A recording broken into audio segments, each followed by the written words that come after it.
আমিনুল ইসলাম বুলবুল দায়িত্ব নিয়েই শোনালেন আশার কথা। বললেন, আমাদের মেইন ফোকাস ক্রিকেট। ক্রিকেটের আশেপাশের ক্রিকেট সংক্রান্ত জিনিসগুলো থাকবে। আমরা চেষ্টা করব জাতীয় দলের পারফরমেন্স, বয়স ভিত্তিক দলের performance, talent identification, coach development, এগুলো যেন আমাদের মেইন এজেন্ডাতে থাকে। তবে একটা জিনিস, ক্রিকেট দলের পারফরমেন্স কখনো একদিনে উন্নয়ন হবে না, কিন্তু আমরা একটা প্রসেস রেডি করব, যে প্রসেসের মাধ্যমে ভালো পারফরমেন্স খুব তাড়াতাড়ি আশা করা যায়।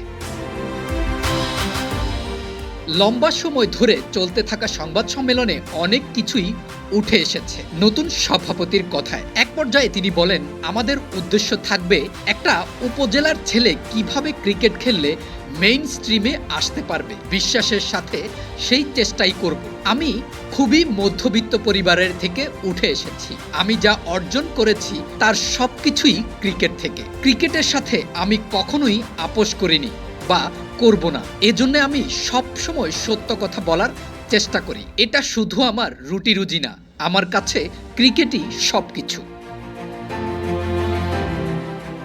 ১৬তম সভাপতি পাওয়ার দিনে ১৫তম সভাপতি ফারুক আহমেদ চ্যালেঞ্জ জানিয়েছেন বোর্ডকে। তিনি কোনোভাবেই এই সরে যাওয়া মেনে নিতে পারছেন না। তাই চ্যালেঞ্জ ছুড়ে দিয়ে বললেন, আমি কোনোভাবেই আনচ্যালেঞ্জড যেতে দেব না। ফাইট করব, শেষ মুহূর্ত পর্যন্ত দেখব।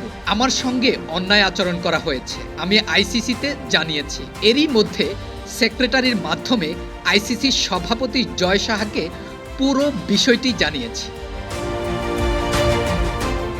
ক্রিকেট থেকে নজর সরে গিয়ে ক্রিকেটের বাইরের সবকিছুই হচ্ছে বিসিবিতে। এই কাজগুলো ক্রিকেটের উন্নয়নে বাধাগ্রস্ত হচ্ছে। তাই অনেক দিন ধরেই তামিম ইকবাল খান এ নিয়ে বলে যাচ্ছেন। আজও এক সাক্ষাৎকারে তিনি বলেন, বাংলাদেশ ক্রিকেট বোর্ড একটা ক্রিকেটের বোর্ড। এখানে ক্রিকেট ছাড়া সবকিছুই হচ্ছে। কে আসবে, কে যাবে, কে প্রেসিডেন্ট হবে, কে ইলেকশন করবে, এগুলো ঠিক আছে, এগুলো একটা অংশ। বাংলাদেশ ক্রিকেটে মানুষের আগ্রহ কমে যাচ্ছে। আমি তাই সবার কাছে একটা রিকোয়েস্ট করব, যারা আছেন বা যারা আসবেন, ক্রিকেটে মনোযোগ দিন।